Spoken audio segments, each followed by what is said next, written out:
अस्सलाम वालेकुम।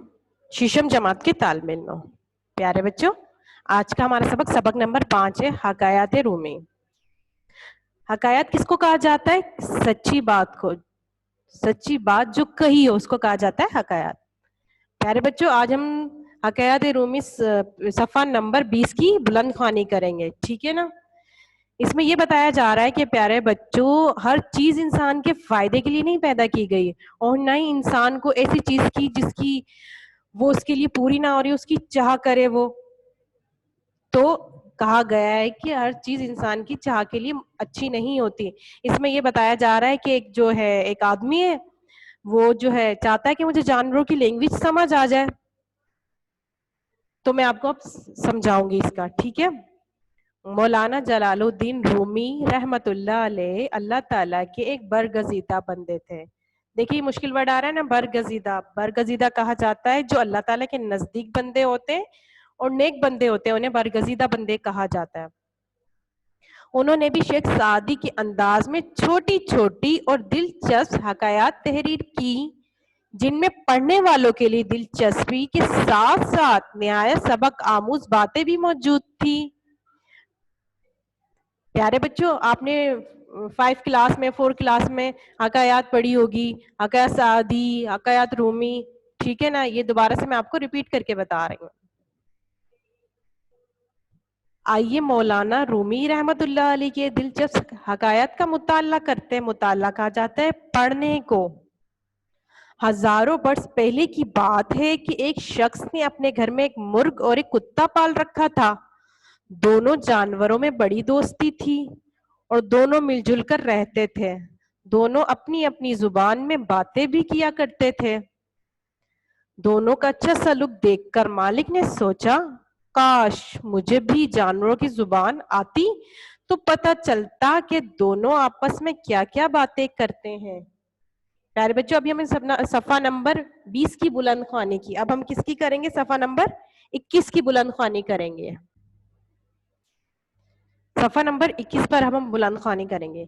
वो हजरत मूसा की नबूवत का जमाना था। हजरत मूसा की नबूवत कहा जा रहा है, यानी कि हजरत जब मूसा अलैहिस्सलाम जब नबी थे, इसलिए नबूवत का जमाना था। आपने पढ़ा होगा उन्होंने फिरौन के साथ मुकाबला किया था। किसने? हजरत मूसा अलैहिस्सलाम ने फिरौन के साथ मुकाबला किया था। और हजरत मूसा अलैहिस्सलाम अल्लाह ताला से भी कलाम किया करते थे। प्यारे बच्चों, आपने पिछली जमात में पढ़ा होगा या दिमाग पर जोर डालें कि हजरत मूसा अलैहिस्सलाम का लक़ब क्या था? मूसा अलैहिस्सलाम का लक़ब कलीमुल्लाह था, यानी अल्लाह ताला से कलाम करने वाला। बताया ना, हजरत मूसा अलैहिस्सलाम अल्लाह ताला से कलाम भी किया करते थे। एक दिन वो शख्स हजरत मूसा अलैहिस्सलाम की खिदमत में हाजिर हुआ और अपनी ख्वाहिश जाहिर करते हुए, ख्वाहिश कहा जाता है दिली तमन्ना यानी कि दिली बात जाहिर करते हुए कहा, आप अलैहिस्सलाम तो अल्लाह के नबी हैं। प्यारे बच्चों, अल्लाह ताला ने हमें वो चीजें अता की जो हमारे लिए बेहतर है। हम सब इस काबिल नहीं है जो हर चीज को समझ सके दुनिया की। जो कुछ अल्लाह ताला ने हमें दिया है, हमें चाहिए कि हम इस पर राजी रहे, और वही मोमिन होता है जो अल्लाह ताला के दिए ऊपर राजी होता है। ठीक है ना, कितनी अच्छी मैंने आपको बात बताई। मोमिन कौन होता है? जो अल्लाह ताला के दिए ऊपर राजी होता है। जो अल्लाह ताला ने आज आपको दिया हुआ है, आप उस पर अल्लाह ताला का शुक्र अदा करें और राजी रहें। हम आप अलैहिस्सलाम तो अल्लाह के नबी हैं। अल्लाह ताला से दरख्वास्त कीजिए कि मुझे जानवरों की जुबान समझ आ जाए, समझना आ जाए। वो जो है बंदा आप अलैहिस्सलाम के पास आता है और दरखास्त पेश करता है कि आप अल्लाह ताला से रिक्वेस्ट पेश करें, यानी कि मुझे जो है जानवरों की जुबान समझना आ जाए।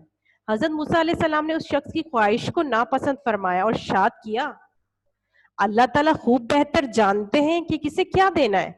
मगर वो शख्स बार बार आप सल्लल्लाहु की खिदमत में हाजिर होकर हर बार यही दरख्वास्त करता रहा कि अल्लाह ताला से गुजारिश कीजिए, कम अज कम मुझे मेरी मुर्ग और कुत्ते की जुबान की समझ ही अता फरमा दे। आखिरकार हजरत मूसा अलैहिस्सलाम ने फरमाया, अच्छा, अल्लाह ताला ने इन दोनों की जुबान का इल्म तुझे दे अता फरमा दिया। अब प्यारे बच्चों, जब हम अल्लाह ताला से कुछ भी मांगते हैं, दे दे अल्लाह पाक हमें, दे दे दे दे दे दे। अगर देने में देर हो जाती है तो उस पर अल्लाह ताला का शुक्र अदा करना चाहिए कि शायद ये चीज हमारे लिए बेहतर नहीं थी, اس کا مطلب ہے اللہ تعالیٰ ہمیں اس سے بہترین چیز عطا فرمائے گا. اب اس نے کیا خواہش کی کہ مجھے زبان سمجھ آ جائے, اب ریکویسٹ کرتا رہا اللہ تعالیٰ نے اس کو دے دی. پھر تو وہ شخص بہت خوش ہوا اور خوشی خوشی اپنے گھر چلا آیا. دوسرے روز اس نے دیکھا روٹی کا ایک ٹکڑا دسترخوان کہا جاتا ہے جب ہم سب فیملی والے لوگ جس پر بیٹھ کر کھانا کھاتے ایک ساتھ کھاتے اس کو کہا جاتا ہے دسترخوان سے نیچے گرا تو مرغ نے اسے اٹھا لیا. کتے نے مرغ سے کہا اے دوست یہ روٹی کا ٹکڑا تم مجھے دے دو. مرغ نے کہا ذرا صبر کرو اور اس ٹکڑے کا افسوس نہ کرو, اللہ تعالیٰ تمہیں اس سے زیادہ اچھا بدلہ دے گا.